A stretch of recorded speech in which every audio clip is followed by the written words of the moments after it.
Today we're going to be talking about classroom management strategies for all delivery formats, and we have a lot of presenters. I'm going to see if I can get all of their names correct. But we have Jenifer Evers, Marilyn Cuch, Amanda Deliman, Sunshine Brosi, Gustavo, like Beyonce, just first name, he told me. So Chloe Wilson, Krystin, Deschamp, and David Pruden. So let's give it to our presenters. Great. So I think I'm starting. So welcome, everyone. So I just want to start with, like, let's go back 20 years ago. And I had some students talking in class, and I said to my department head, what do I do? They're talking in class. I don't know how to handle this. I was a young 20-something teacher, and he said, oh, just don't smile the first 4 weeks of the semester. I don't know how many of you all know me. That's like the worst advice for me ever. So I started to look in the literature, and that's a little bit what I'm going to talk about today. And I really liked these pre-service drawings. One of them is a drawing of a traditional portrait of a teacher, and the other is a figure of a nurturer teacher, which I think looks like a sunshine, so I thought we would start with that. But I think a lot of us have heard this kind of idea that we are dealing with students that have developing brains, right, that might not be really great at thinking logically or acting with a purpose.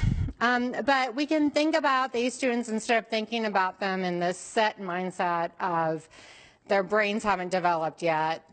We can think about them as what's going to motivate them, because they're motivated by different things than we're motivated by, right? Social connections and purpose and belonging maybe matter more to them because of their age. So I think about making sure that if I'm working with vulnerable students, they might need clarity, right? And how might they deal with a power imbalance? And having this idea of clear communication from the beginning builds trust. And there was a really cool study about policing, community policing, that said it really matters in the first moments what the police officer says to you, right? Like how you're going to interact with that police officer. And so I think that's really important, is this first impression kind of starts these relationships. And has anyone here heard of the anti-tobacco truth campaign? Right? So the DARE campaign that was like, say no to drugs, did not work, right? But the truth campaign didn't say stop smoking, it's bad for you, it will kill you. It said, stick it to the man. Corporate America is trying to steal your money. Like, you're cooler than that. You can be this cool skateboarder kid that doesn't smoke, you know? Like, and it actually worked, right? Like, they didn't, because they had these specific elements in their truth campaign of, like, be a rebel with a purpose, you know, have this anti-tobacco, and stand up against injustices of the tobacco company, right? And I went to the Society for the Advancement of Biology Education conference, and there was this great keynote about mentorship. And in the keynote, they said, you should read this book. It's called 10 to 25. Has anyone heard of this book? It's the science of motivating young people. And I was like, oh, I've heard of David Yeager before, and I actually downloaded the book and listened to it on the plane ride back, and then a little bit longer. And I really enjoyed the book. Everyone should read it. It's really good. But it talks about this first day class speech, and just thinking about what the students are needing to hear from you, and how that kind of helps to build the relationship that you want to have with the students. So starting with, what's this learning experience going to be like? Why are we going to work hard in this class? Kind of what is the meaning of struggle in this class and mistakes? Telling the students that asking questions gives them courage, and that they have opportunities to redo their work. And I think a lot of times on my first day, I'm like, okay, all your tests combined only count for 30% of your grade, but people still stress out. I'm like, a test score does not define you or your future, right? You're going to have chances to fix that. And I think it's really important to think about this in terms of how to implement it in the classroom. So a lot of us here are going to be talking about that implementation, things like inviting the students to define what a great learning space looks like, and just taking it from that, if you think about yourself doing a dare thing, like no phones, to be like, why are we gonna focus? How do we focus? What are some things that do to show that you're focused, right? And just encouraging language, right? And I hate this idea of like a compliment sandwich, because they've shown that young kids can see through like these platitudes of compliments that don't have any meanings, right? So instead of doing that, give them honest encouragement and constructive feedback. Okay, and next is Jen, and I was right on time.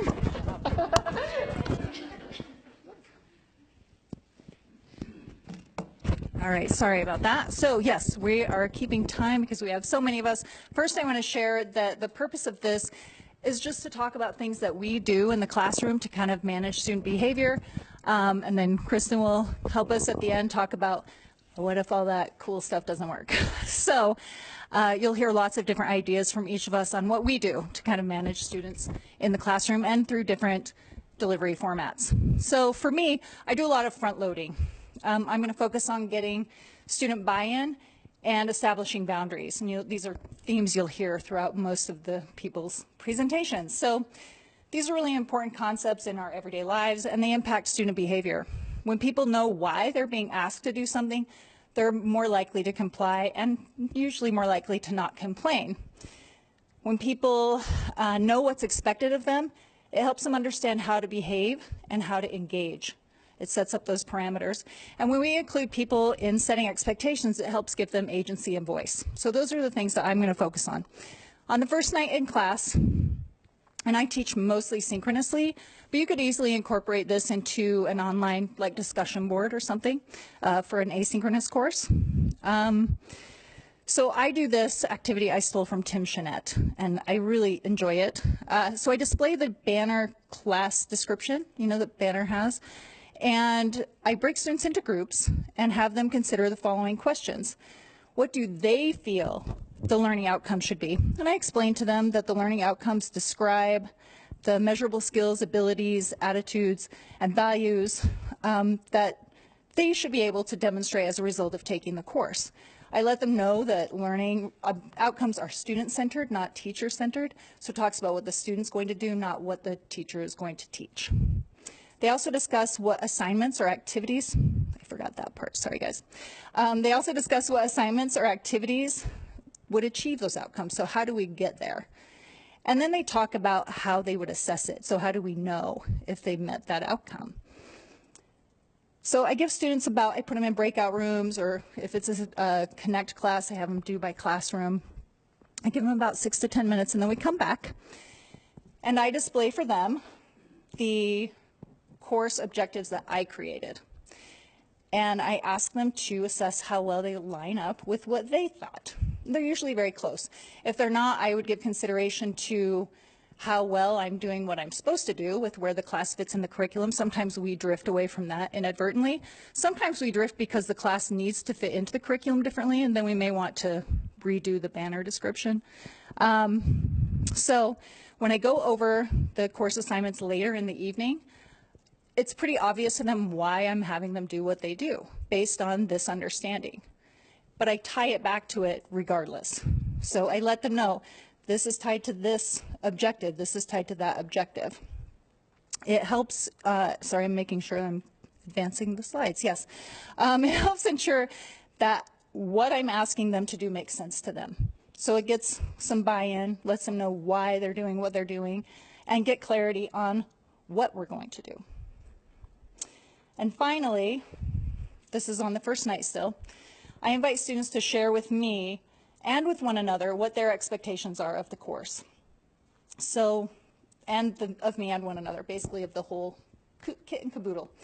So I have them do the small groups. Sometimes they mix those little groups up again, and they discuss these things. We've already talked about what they expect in the course.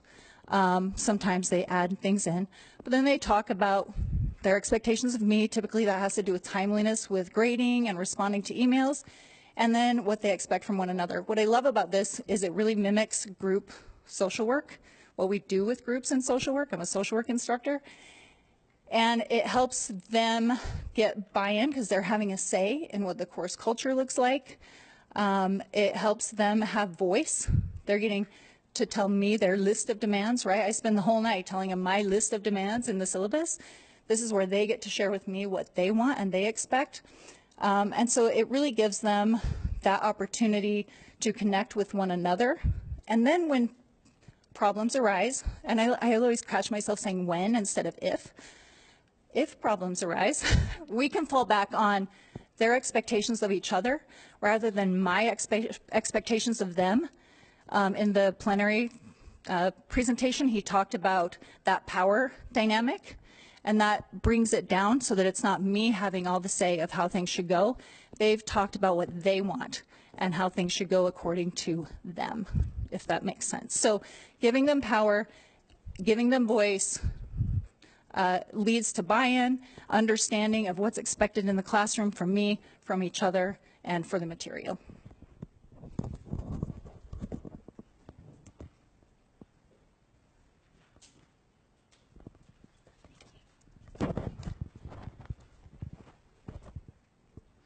All right, my name is Chloe. I teach welding at USU Blanding. All of my classes are in person. All of our welding classes are in person. We're lucky enough to have small class sizes, 5 to 20 students. The first week of our classes is safety week. So we spend a week going over shop safety with our students.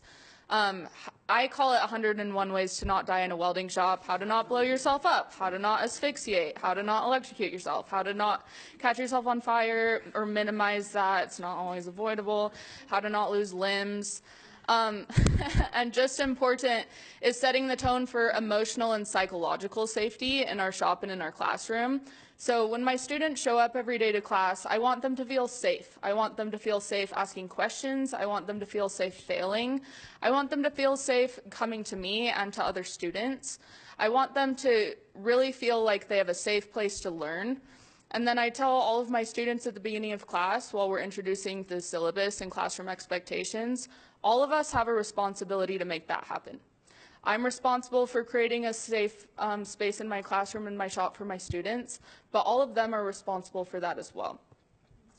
Let's see. I want my students to feel like they have a community in the classroom and a family in the classroom. I want them to feel supported, and I want them to feel encouraged, not just by me, but by their fellow students.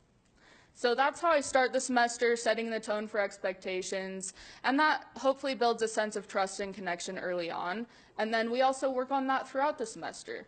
So one way we do that is group projects and activities. We have certain classes where they build things together as a group. Sometimes we'll do group activities in the classroom, and that helps them really get to know each other on a smaller scale and build relationships with other students. And it also helps them develop soft skills that they'll hopefully carry into the industry, like teamwork and communication and things like that.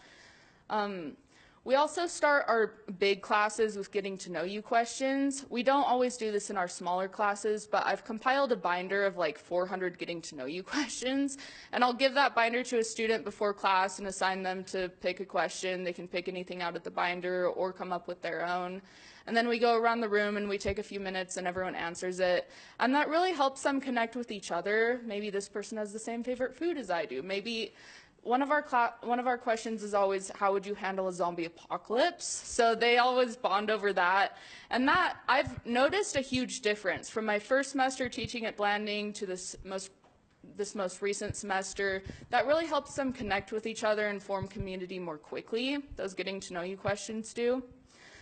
Another thing that we do, all of our welding classes, they have an assignment sheet to complete in the shop, a certain amount of things that they have to weld in the shop. Some of our students are more experienced and they come in and they complete them more quickly, they're more proficient.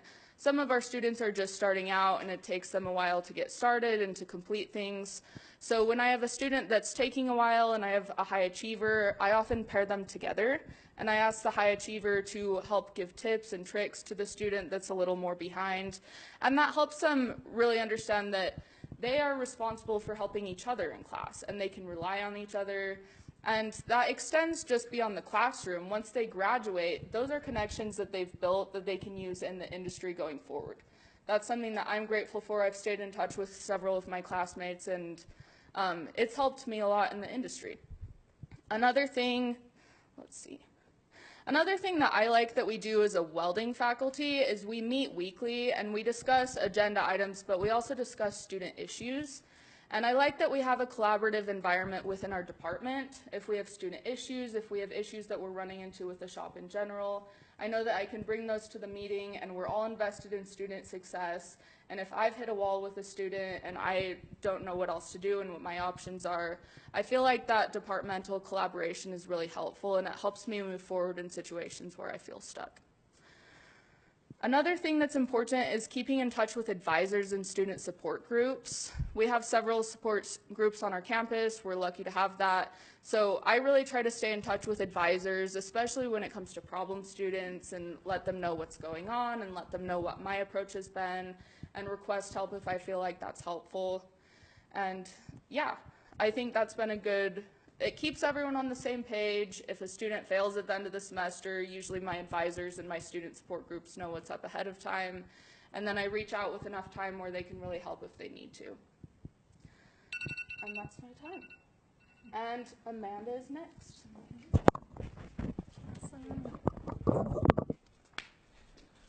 I'm learning so many good ideas from our colleagues here, right? This is great.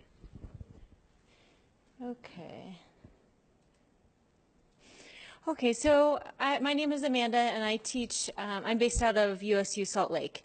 And I'm going to talk a little bit about some strategies you might use for teaching synchronously or virtually or via Connect.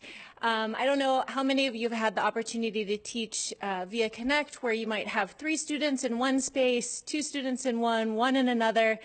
And the students that are the group of 3 kind of want to buddy together and stay together, and you think, I want you to expand your perspectives and work with others. And so we really have to build classroom norms and help the students see that I know it's great that you have this wonderful community, but there are some people in isolation, and we want to make sure that everybody is feeling like they're a part of the community.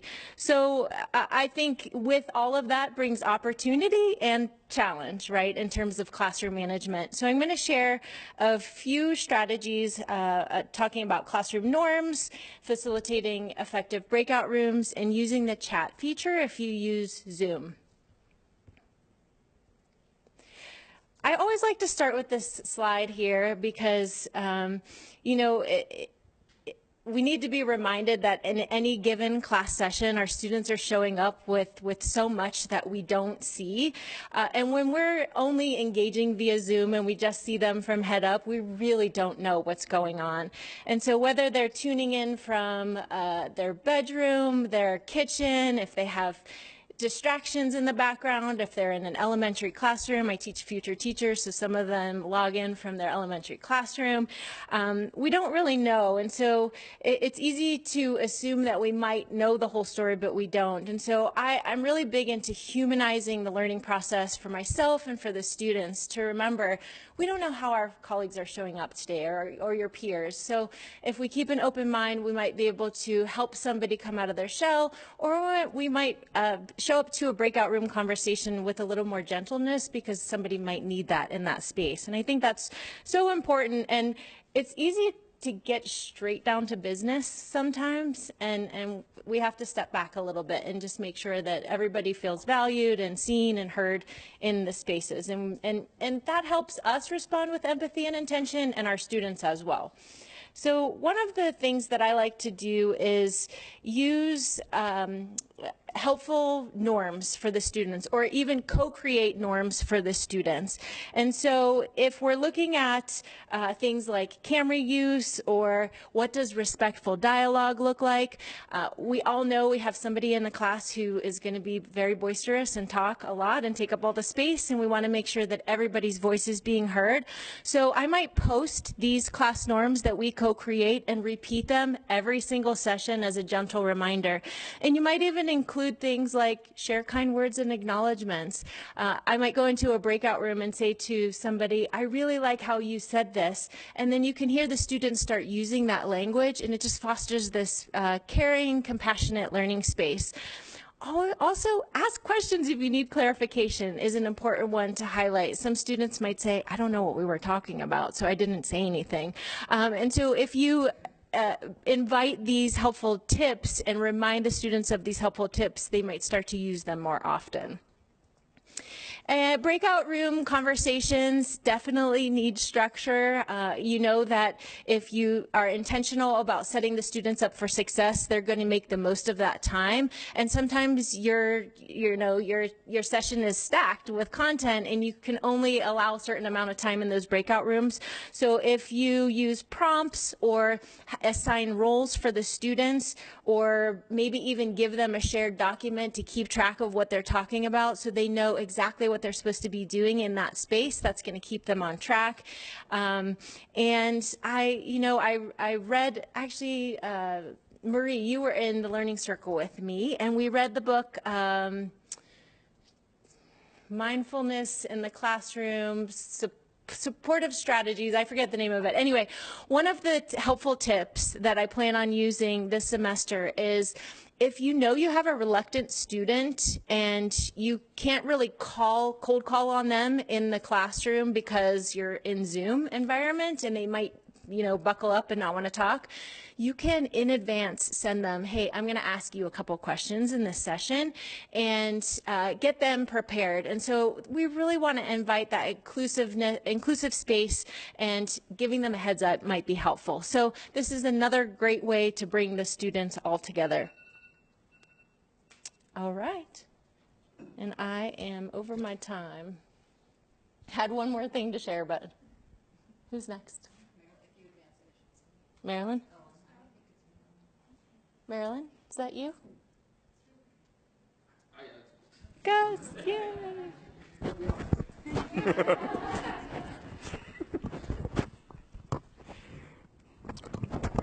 So, I would like to briefly discuss a few ideas when we are talking with disruptions. I teach mostly asynchronously, but I think these ideas can even be applied to even the in-person setting. So I'm going to go through why those things happen, what those things are, why they happen, how they affect, and give some ideas, some practical ideas on how to deal with them.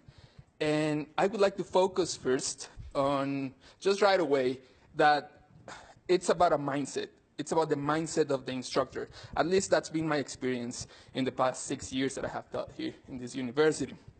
So what are these disruptions, and what's the difference between these disruptions in the online world versus in person? And the best answer for this is my favorite answer ever, is that it depends. But typically, this goes from like constant off-topic conversations or discussions. And I've had this literally happen to me. For instance, they can go all the way from like discussing a slightly different angle on a particular class subject to all of a sudden having to talk about religion. And this has happened to me, where I've had students discuss and even fight amongst each other in the discussion boards between whether the prophet of the LDS Church or the Pope in Rome is the one that actually receives revelation from God. Like, this is the type of experiences I've had in my classes, right? So they can go all over the place to inappropriate and distracting profiles like this. Like when they know, that student wants to be funny in a way, right? But it makes it distracting when they have this as their profile picture. Sharing unrelated offensive links when they go off topic, so they can go all over the place. Why they happen? This is what the theory suggests. It's because of boredom, disengagement, different formats in the class suggest that students are not engaged, so their minds naturally drift towards other more pleasurable activities, even when they're working on online content. I definitely believe that there are students that are naturally as we say in Mexico, bad sheeps, they don't play along well. But then for the most part, I truly believe that students, if they knew that they were acting rather rudely or negatively, they wouldn't do it. But in their minds, they're doing something because according to them, it's right, it's just, whatever they're doing. I don't believe that most of them are choosing to engage in these activities because they're bad. In their minds, they're approaching an injustice. They're doing the right thing, right? And this gives me, as an instructor, a more humane perspective, right? I don't make them the enemy. So this can affect all over, but I think I would like to focus on how they affect us, or the instructors. First of all, it increases teacher burnout, right? Because you're dealing with conflict, and conflict is negative, right? And then lowers student satisfactions because they have actual impacts. Then I would like to focus on the practical things, and I love this quote by Epictetus, which was a Stoic philosopher that said, "It isn't events themselves that disturb people, but only their judgments about them." Right? So this is where the mindset comes into place. We cannot get offended by disruptions, right? It is in our power to choose not to be offended by these things, right? We can de-escalate. Instead of seeing the place of like an instant of conflict as, oh, my class is terrible, this student hates me, is just the basic surface. Student is not happy. That's it. There's no reason to create and add all these negative judgments on top of that. So one of the things that we can do is have clear expectations, be tolerant, and just moving quickly, having empathy and boundaries. And boundaries are specifically part of that mindset. If I can have somebody from the back row, please read this with a thunderous voice, that would be nice. So a volunteer to read. All right, there you go. People will try to tell you otherwise, but boundaries have nothing to do with whether you love someone or not. They are not judgments, punishments, or betrayals.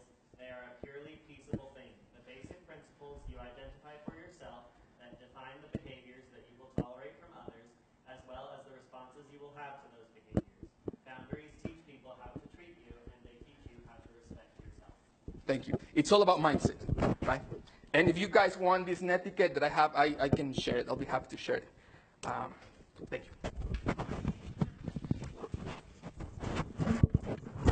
I have to say, I'm in a group with some really amazing instructors. Many of us were in AQ scholarship groups, and it really shows that we're all speaking the same language. So I'm going to reiterate a lot of the same things that they did. I teach in the secondary teacher education program, and I direct it along with working in the School of Teacher Education and Leadership. So I have juniors and seniors.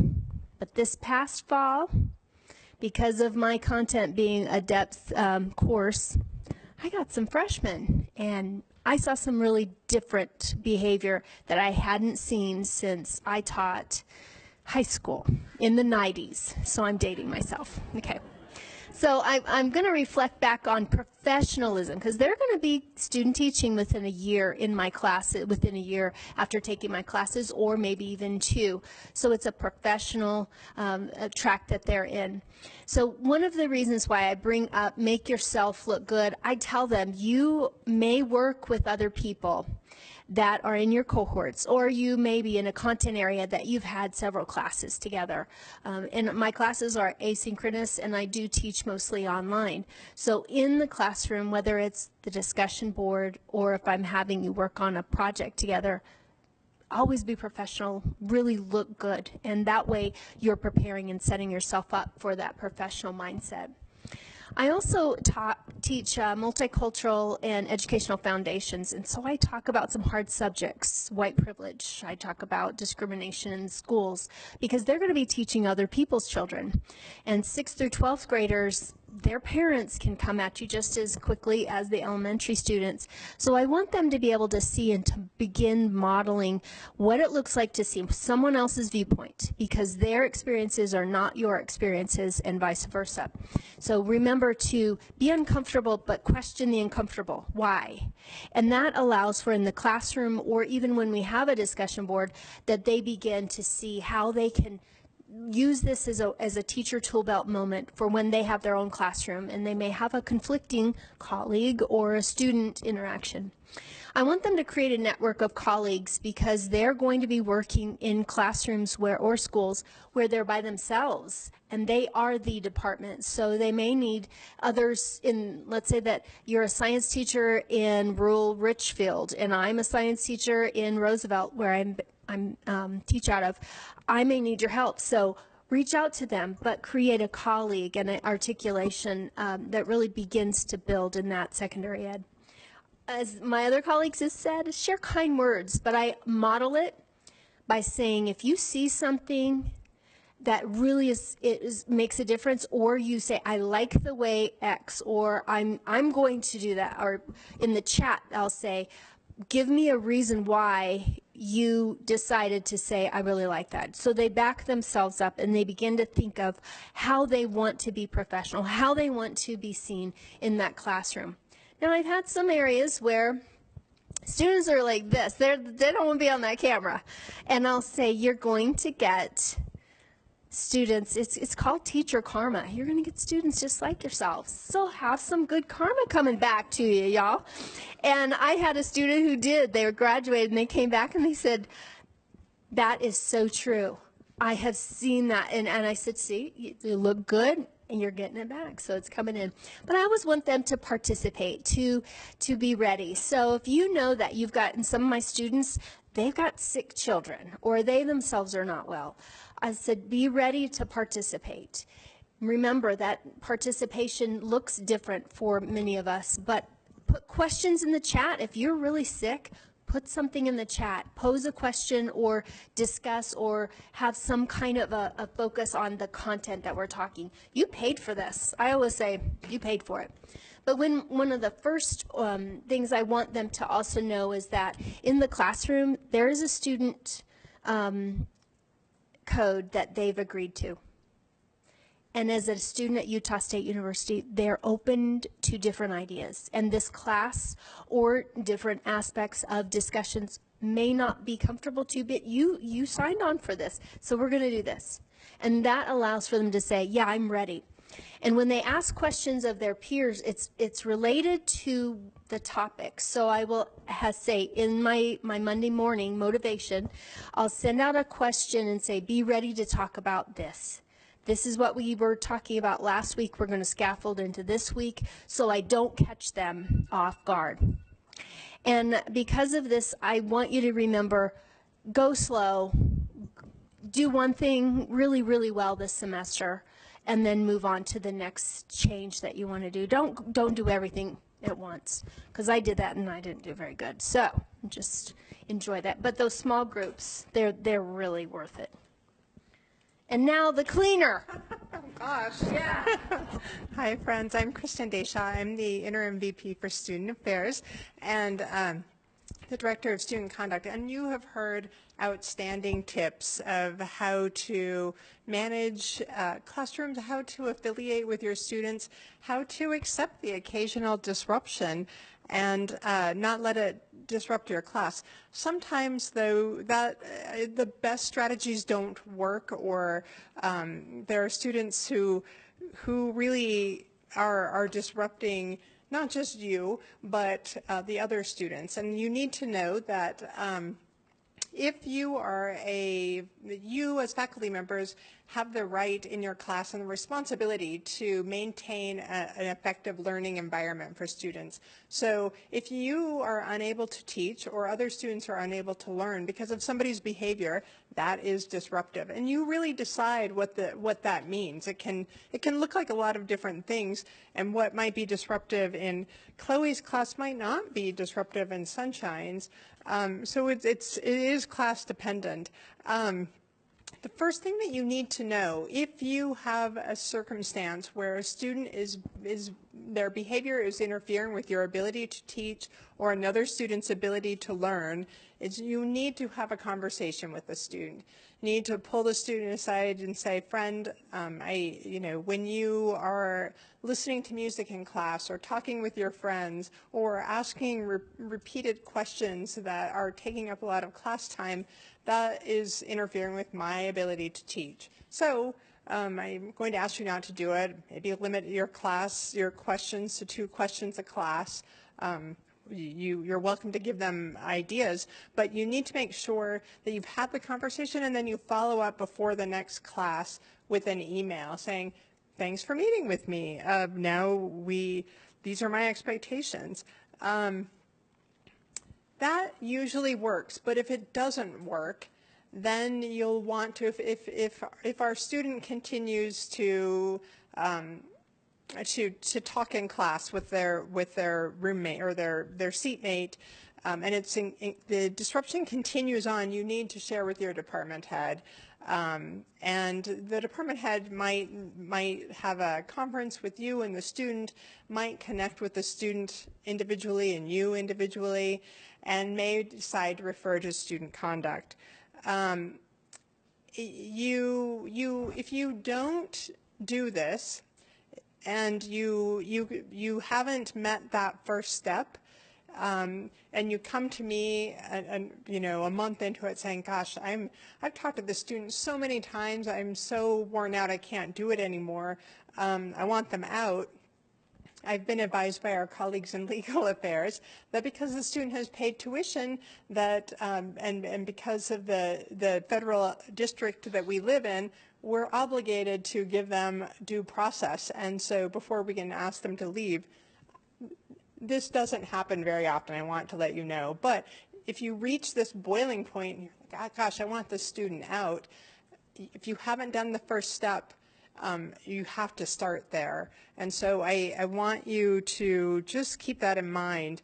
And I think it's important to really emphasize that with all of these good strategies that we've heard that are really effective and are going to prepare you all and reduce disruption, you are obligated to make sure that your classroom is moving effectively. And so it is incumbent upon you to say, friends, you need to stop right now because you're interfering with those around you. So don't be afraid of that conversation. It doesn't have to be really high stress, but it needs to happen and be documented.